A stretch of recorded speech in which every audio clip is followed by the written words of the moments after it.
hmm Professor David Geary. How are you, Professor? I'm doing well. Thank you. Thank you for the invitation. And thank you for your time. We already spoke once, and it's my honor Mhm. and privilege for this second round. Today, basically, we will talk why did the human mind become the kind of mind it is today? What we perceive, what we see, what we talk about. So, the Sure. first question to you is okay, brain. As a normal human being, we understand okay, everything is coming from brain. Now, brain is a body part, is a physical object, but it hmm creates a lot of metaphysical element, let's say hmm various emotions. hmm Can evolution answer that? Sure. Sure. I discussed this in one of my books, The Origin of Mind, that came out in 2005. And I'm currently revising and updating that, substantially updating it. So I'm just kind of in the process of that. And there's clear evidence. We have a pretty good idea of who our ancestors were going back, 4 or 5 million years. And with some of those fossils, there are skull fragments or near complete skulls. And so, based on that, you can reconstruct the basic size of the brain, and you can either even make kind of plaster of Paris molds of the outer structure of the brain, which tells you a little bit about which areas might have differentially expanded or contracted across species. So if we go back 4 million years to what's called the Australopithecines, and there's some sister species, their brains were a little bit bigger than modern day chimpanzees, maybe 40% the size of ours. And they did very well. There was lots of different species there, and they were around for millions of years. And then about 2 million or so years ago, we had a new species kind of emerge from one of these prior species called Homo habilis. And here we see first evidence of, it's debated, but probably some intentional tool use, more sophisticated foraging, and probably a variety of other advances. And their brains were a bit bigger than those of the Australopithecine. So we see a jump there 2 million years ago. And then things were, slowly getting bigger for a while. And then with the emergence of Homo erectus, I don't know, about 1.8 or so million years ago, things started climbing again. And then, brains started getting bigger, and they were about 80% of our brain size. So doubled there. And then with Neanderthals and early modern humans and so forth, we have larger, even larger brains, more complex social group societies, more complex technologies, and all of that. So the trajectory of brain size is pretty well known. And there are, based on these, what they're called endocasts, you can look at which areas have expanded, so forth. There's some evidence that certain areas, that certain general regions of the brain have expanded more than others. Those associated with more complex problem solving, probably mechanical reasoning, self-referential thoughts, behaviors, a variety of very complex types of things, started emerging probably with Erectus, and then just getting more and more complicated as we move forward. What I studied that a chimp brain and a human brain share the same basic anatomy. So basically, we come to the modern days and there is like 1.23% genetic divergence. But that Yeah, divergence actually create like profound difference between these two brain activities. right. Yeah, a couple things there. The 1-2% genetic divergence is kind of what's been around in the field and general knowledge for quite some time. But if you do a more careful comparison of the amino acid sequences in chimps and humans, and you look at areas that you don't find in chimps, but you find in humans, or vice versa, then you get more like an 84% overlap. So the differences are actually larger than many people believe. The basic architecture is the same. There are basic systems in the brain that are common across primates or even mammals. But there are clear differences. There are lots of neuroanatomical studies of the human brain and the chimp brain. So both brains have areas, say in the back here, called the parietal cortex, and in the front that are involved in problem solving, thinking through things, and so forth. But they're larger in humans, of course, but probably more important is they're better integrated. So there are connections between different areas of the brain, creating very sophisticated, large-scale networks. And those networks are more highly developed in humans than in chimps. And they're more highly developed in chimps than they are in monkeys, for instance. And those networks allow us to not only react to the world, but also to engage other parts of the brain when we want to. We can think about the future, not just remember what happened in this context in the past. So that means in today's day and age, chimp brain or monkey's brain is evolving, trying to catch up human brain, and human brain is going ahead. Is it a Well, yeah, no, I don't think it's not in terms of catching up. I mean, because they have their own evolutionary history. So the chimps have been evolving on their own for, 6 or 8 million years since they diverged from the last common ancestor with humans.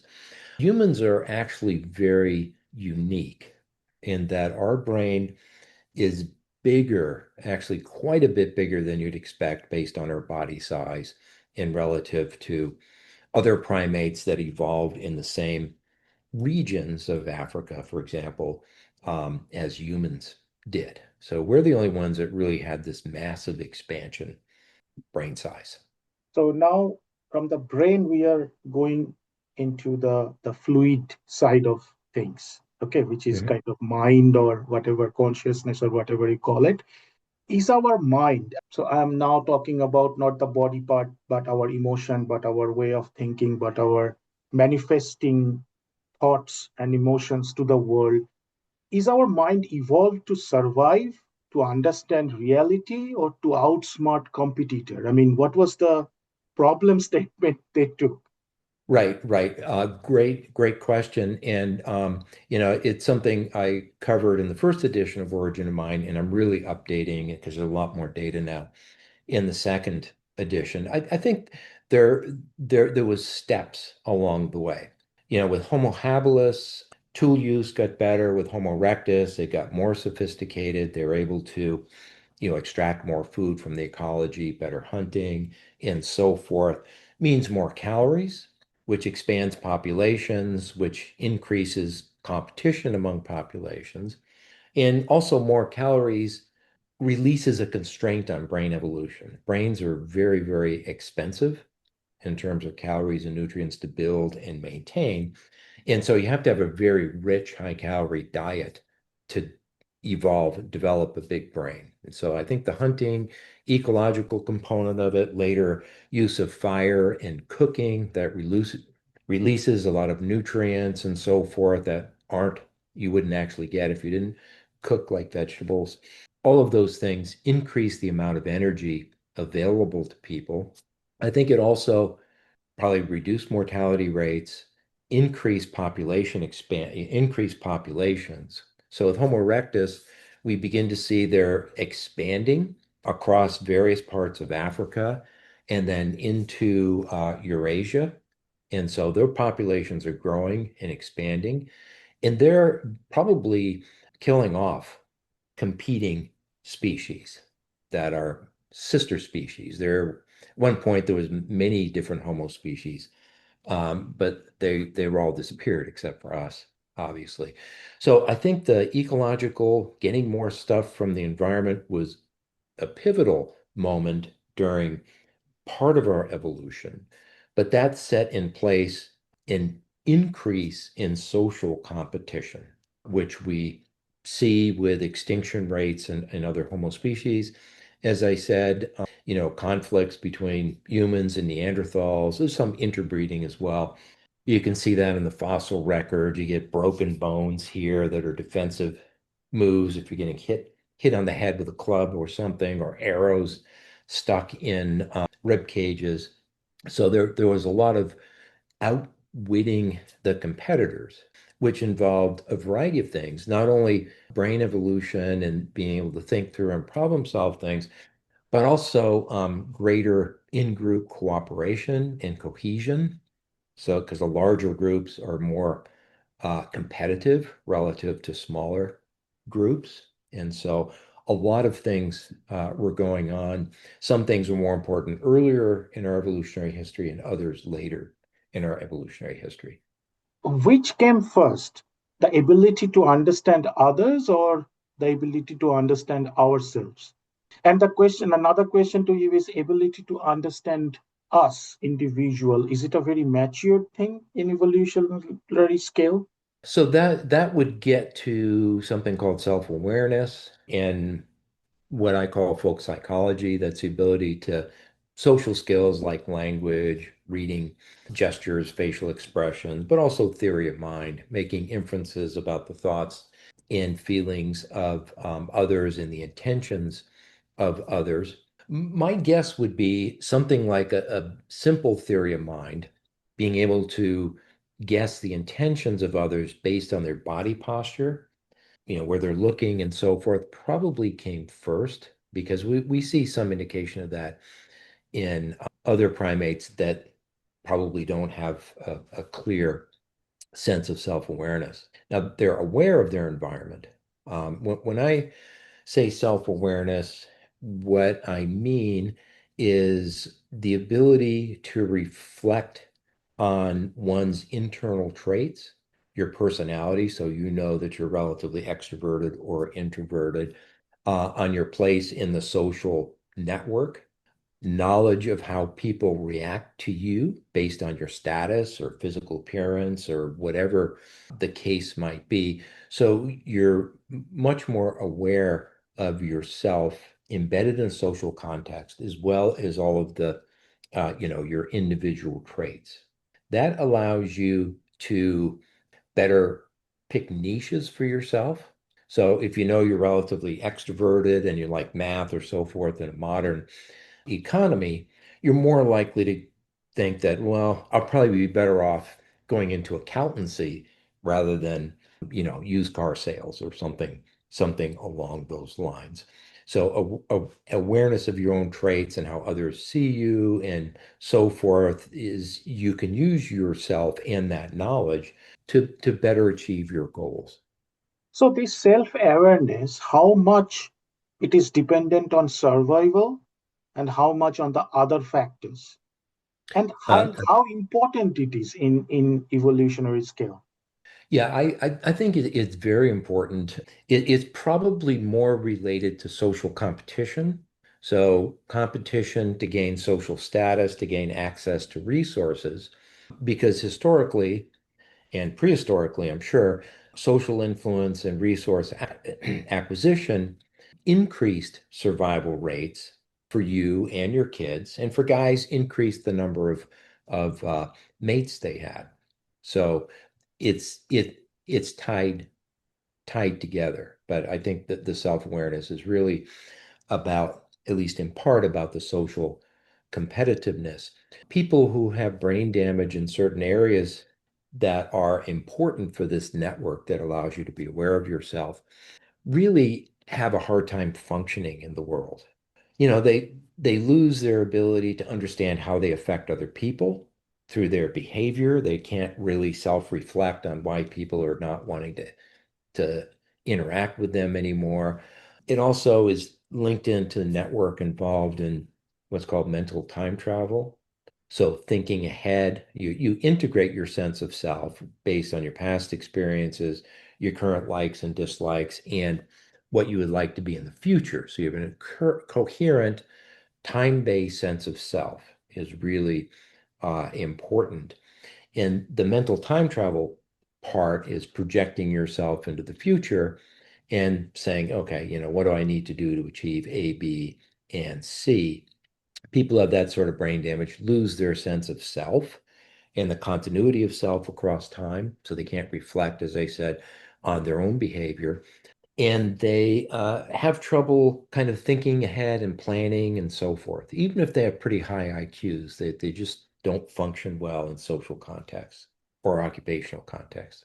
How does dishonesty or malfunctioning or tweaking a situation, all these things come into the behavior?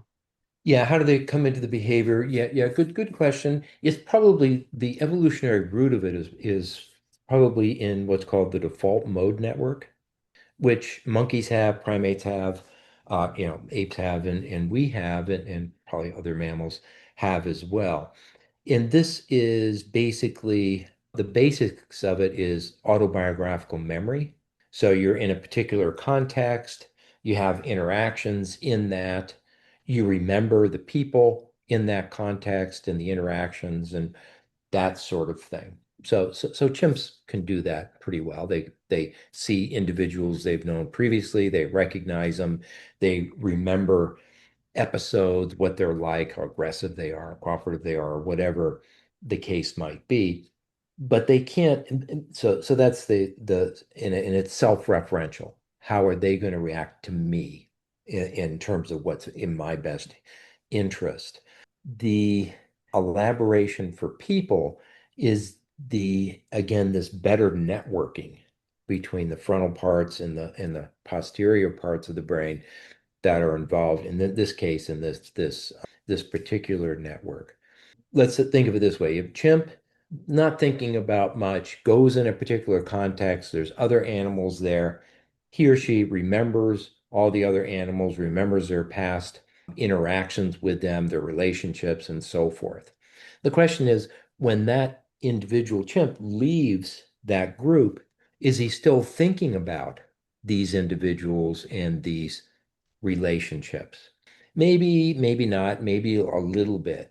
So, but we can do that. We can have an interaction, and then after it's over, we can reflect on it. So we're using another part of the brain to reconstruct the episodes, and that gives us kind of a better understanding of how others reacted and how you reacted and how others reacted to you and why. And we take that one step further, and now you can take that same basic system and not only remember specific episodes and experiences, you can now create abstract worlds. What would happen with these relationships if you did A, B, and C? How would things change? So you can begin to mentally rehearse about potential future states, what might happen later, if you try different things with the folks. It, again, is self-referential. It's like, well, how can I make the world and these relationships better for me in the future? And now you can start to strategize about changing your behavior, doing something different, getting somebody to do something that they don't really want to do, but it's in your best interest if they do it, so forth. That, again, as I said, self-referential, has an element of self-awareness to it, but also has this kind of future thinking component to it that's very important and is very highly elaborated in people. Human mind is constantly, that means doing to and fro between past and the future. Okay, past is maybe from memory and future is maybe from imagination, right? Is that we Right, are right. processing? Yeah. There are multiple major brain networks, in the human brain and then in the chimp brain. Two of the core ones are what's called the frontal parietal network, and that's involved in an external focus and on a problem-solving goal. So you need to build something, or you need to get from this point, but you need to cross a river to get over to that point. You're thinking through, okay, how am I going to do that? Am I going to find a log that, a tree that's fallen over that can bridge it, and so forth. And when you're engaged in this kind of external sequential problem solving mode, it suppresses the default mode network. So you're thinking about past memories and all of that. So they work against each other.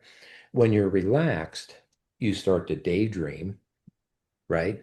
You're not thinking about how to fix a problem. Start to daydream. That's what everybody does. That's a normal thing because the default mode network kicks in. You don't kind of stop using your brain. It's just a different network kicks in. And that network is self-referential. You're thinking about things that are important to you, relationships that you have, they're important to you. Or if you have a problem with one of those relationships, say you get a conflict there, you're trying to figure out how to get across the river, you're using a different network, suppressing the default mode, so you're not thinking about the problem. As soon as your external problem is solved, and you relax a little bit, the default mode network kicks in. You have negative emotions. If you have negative emotions, it's going to focus you on those emotions, like you're anxious or angry or whatever the case might be in the context of that relationship. It is putting that in your conscious, making you think about it. The emotions are making you uncomfortable. And so then you go into how do I fix this? Think about what to do in the future to resolve this conflict. It's a really nice system for, you got an external problem-solving system and you get an internal self-referential problem-solving system. You have other core brain networks as well, but I think those two are really critical. So that means what? The best we can manipulate or the best we can use our default mode network, we are capable of more in present. When we're in the default mode network, not necessarily in present, if you are relaxed. Yeah. If you have say you had some issues happen not too long ago that have caused some negative emotions, when you relax, probably that's what you're going to think about is, okay, this happened a couple weeks ago. I'm still upset about it or whatever. And so you're thinking it through and trying to figure out what happened and probably either how to fix it or how to make sure it doesn't happen again. So in that case, it's pulling you back in time based on your personal memories, but also prompting you to think about how to fix that, moving in time. How are you going to make it different in the future? So why? Because in today's world, this mindfulness and being in the present, all these talks are there. Why it is so Mhm. difficult to be in the present? Yeah, because it's called the fault mode network because when they first started doing brain imaging work, they would have kind of a task for people to do, like solve an addition problem or say this word or whatever the case might be.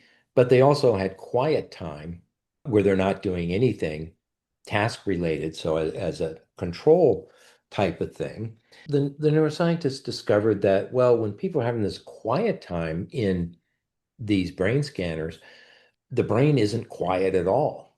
It's a different network automatically pops on. So it's the default network. For doing nothing else, boom, that's that's what's there. So what exactly that's doing that? It's basically again doing that to and fro from imagination and past and future. Yeah, I mean, it could be past, could be future, depending on the individual. Some people, in my experience, kind of ruminate on the past and, the negative emotions or relationships and experiences and never get around to thinking about how to change them for the future. So it could get you stuck on a problem where you ruminate on that problem over and over again. So you're stuck in this negative past experience rather than trying to problem solve and figure out how to fix that. And so I think there's a lot of individual differences in time horizon. Some people have a fairly short time horizon. They think, few weeks or months or whatever in the future, and other people have, 5-year plans or 10-year plans or whatever. They think about, okay, what do I want for my life in 5 years? They imagine what it would be like, and then they think through the steps that need to be done to get you from where they are now to where they want to be there. And other people just want to get by month to month. There's a lot of variation there. So that means they have ability to trigger the other parts of the brain. That's why they are thinking in 5 years term, or visionary, if we call it, and some people just not capable of. The time travel, say thinking 5 years ahead, is probably supported a lot by the default mode network. But then you also have to figure out how to get there. You got to get a college degree in this particular area, computer science, engineering, or nursing, or whatever it is that you're interested in. There's steps that have to be taken to do that. And you're probably going back and forth between the default mode network and this external problem solving network. So the steps are, it's an interaction. The brain works, these networks are often kind of switching back and forth as we're dealing with complex tasks and thinking through things. And the people that are thinking 5 years ahead and being successful in achieving those goals are probably using multiple networks to kind of strategize. So in this complex roaming around from this network to that network, Mhm. someone getting stuck in the past or someone always thinking about the future, the shame, guilt, ambition, purpose, all these are kind of in the same spectrum or Mhm. different, these are different things. Part of the network involved in kind of switching between the default mode and the parietal is the salience network, switching back and forth. And as part of that network is an area called the anterior insula. Part of it is just cognitive things, thinking about stuff without emotion. And then another part of it is integrated in with the emotion systems. So they're networked together.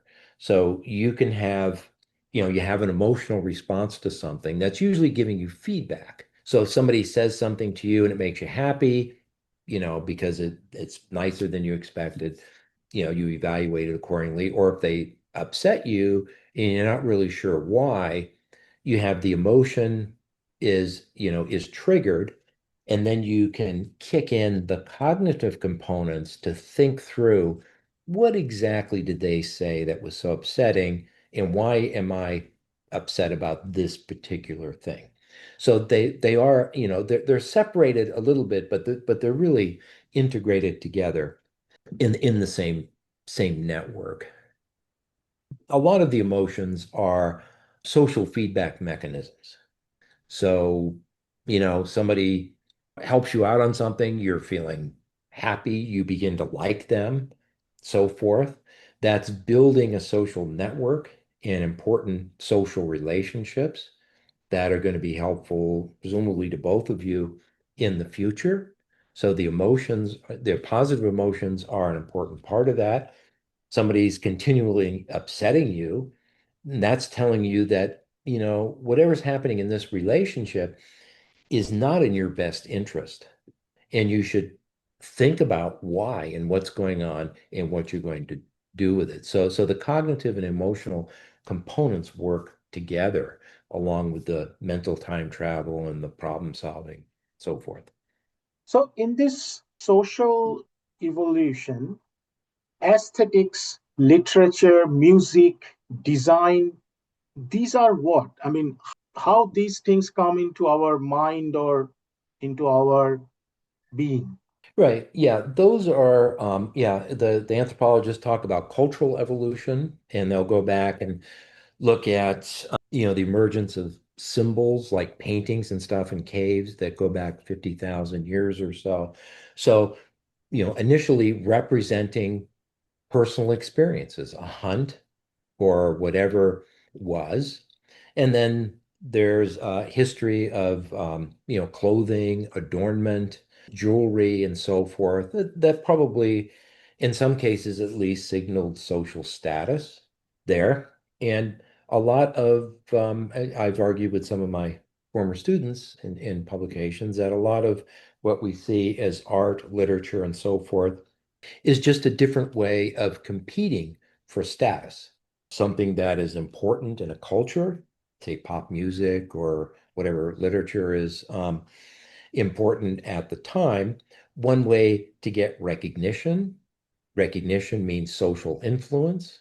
In a lot of contexts, social influence means more resources, higher survival prospects for you and your kids.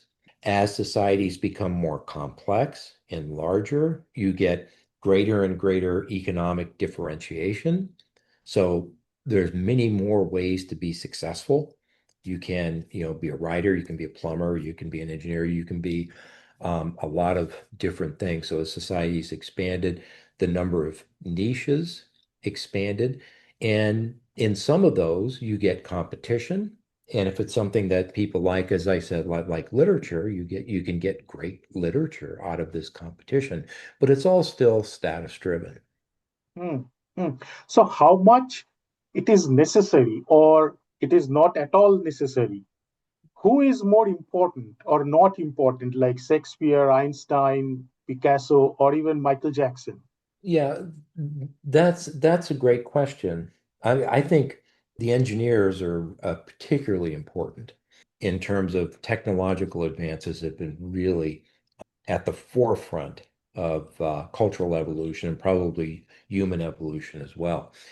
I think things like music for Michael Jackson or Mozart or whoever serves a social function, kind of come together, and it's a bonding, cohesion type of thing. So it seems maybe unimportant at one level, but I think it does have a cohesive social function to it that keeps groups together, helps ease tensions among people if they enjoy the same type of art or music or whatever it might be.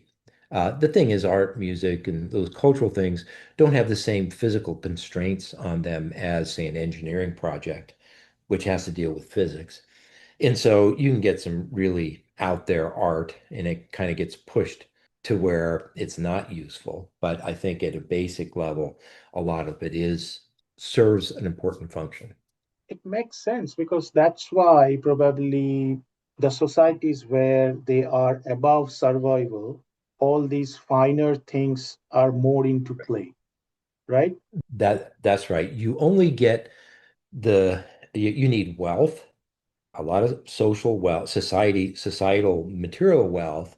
You need large groups and differentiation of skills, and you have to have a certain number of people who are freed up from farming and labor work and other sorts of things that can focus on whatever it is they're doing, solving physics problems or creating new art or whatever it is. It doesn't happen outside of subsistence level. If you're at a subsistence level society, most people are working day to day just to survive. There's no time for that. There's not enough. You only get it when the groups become pretty wealthy. So that means a similar, I mean, after survival, everyone is kind of pushing their envelope to be more resourceful, right? That's the Right. basic crux of it.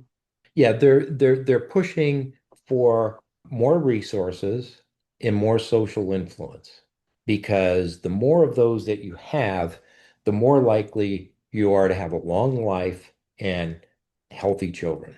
It doesn't end in a sense. It's like, well, you have enough now. You should just kick back and relax. And that's certainly true in a lot of wealthy nations these days. Most people have more than they're going to need. But people have a built-in social comparison mechanism. They're always comparing themselves to people that are similar to them, and they want to move up, even though they don't need to for survival or reproduction anymore, but they're pushed in a sense. Like, somebody who started out the same as me, they're now doing better. I don't particularly like that, so I can tear them down, or I can work harder and try to catch up to them and surpass them if I can. So it keeps, because there's a lot of social competition, it kind of keeps things moving along, which is good for culture, good for technological innovation, so forth. And this is kind of go hand in hand with capitalism because capitalism always push the boundaries. Is that right? Yeah, I mean there's a long history of trade In humans, going back, thousands and thousands, many thousands, maybe tens of thousands of years, even in traditional societies, you can have festivals and exchange of gifts and so forth. The economic system in capitalism is just a ramping up of that process where it's one mechanism to get ahead, to gain status, to gain resources, and so forth. You could instead become a politician or a military leader or whatever. There's different routes to achieve that. But producing something that other people want to pay you for is a good strategy for a lot of people. So the survival, let's say, taken care of. Okay, you Mhm. have everything, but that social comparison kicks in. You want more, you want more, you want more. Lets you reach to a certain position. And again, that power comparison, it's not dying down. So that kind of translates into power, what we call at one point of time. Yeah, I think there's probably individual differences there. Some people, they reach a certain level and then it's like, okay, because pushing for more and more influence, more money, or whatever it is, has cost to it. It's not a free sort of thing. So there's a cost benefit trade-off. So people will push to a certain level, and then most people become, okay, I'm pretty satisfied now. Maybe I want to do a little bit better here, but it's not as critical as it was.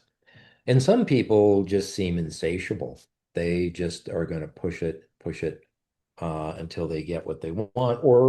Or in historical periods, there was probably a lot of fighting and so forth. And if you wanted to become a despot, like Hitler, Genghis Khan, or well, lots of others in history, you got to beat a lot of other people. And most guys who wanted to become that, the king or emperor or whatever, got killed along the way. And so that kind of balances out that level of motivation. So that balancing act, it is because of our minds, because of our evolution, or because of nature. Well, I mean, all evolved biases and traits are going to have trade-offs to them. So it's not, so you get more of this, you get less of that. So to become super successful in any area requires huge amounts of time, effort, sacrifice of other things like leisure time, family time, or whatever. So there's this trade-off, and people differ in how much they're willing to trade off to move up. Some people will give up everything and become obsessively focused on whatever it is that they're interested in.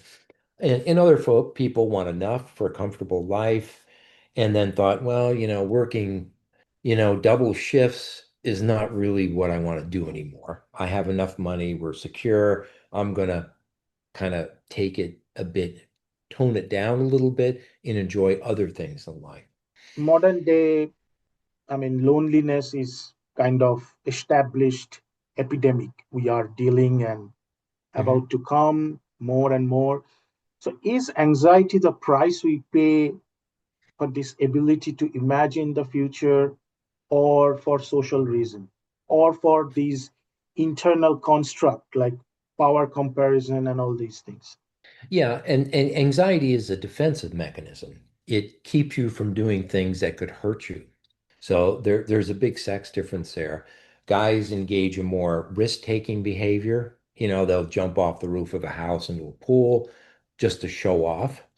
And it doesn't make sense at one level, but it makes perfect sense in terms of raising their status within the group. And the riskier the behavior, the higher the status goes up, which means that, some guys get seriously hurt or killed while they're trying to engage in these types of activities. Anxiety, kind of thinking about, okay, I could jump down here, but I could break my leg or I could get a concussion or whatever.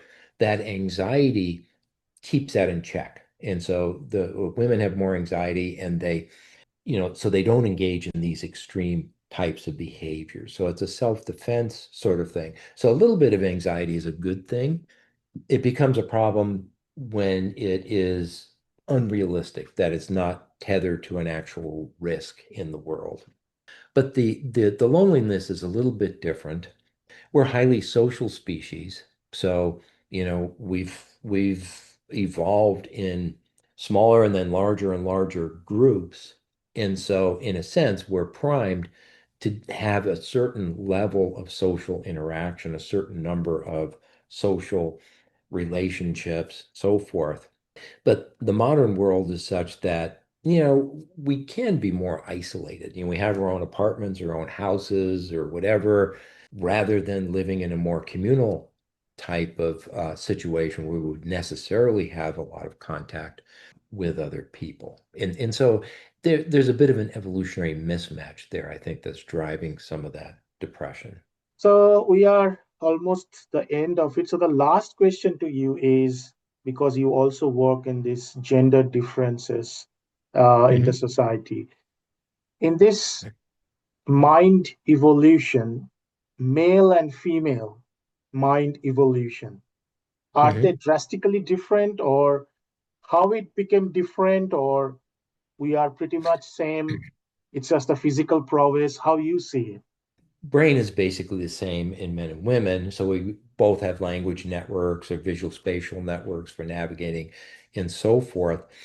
Differences are at two levels. One is certain networks and regions have been more elaborated in women, and others are more elaborated in men. So a lot of the folk psychology networks, language, sensitivity to facial expressions, gestures, and so forth are women, girls and women have advantages in most of those areas. And when you put them all together, it gives them a fairly big kind of social nuance advantage over men. Men have that's folk psychology. Men have advantages in what I call folk physics. So that would be navigating from in novel environments, understanding mentally rotating objects, so forth. It's probably related to tool construction, mechanical reasoning. So there are areas. There's also a specific network, specific skill related sorts of things. There also seems to be differences in network engagement bias. So women seem to be more likely to kick in the default mode network. So to think about things that are going on in relation to their own well-being, and the well-being of their, people that are important to them. And guys are more biased toward this frontal parietal external problem solving system. So that means danger in the outer world with this modern lifestyle, it's kind of decreased.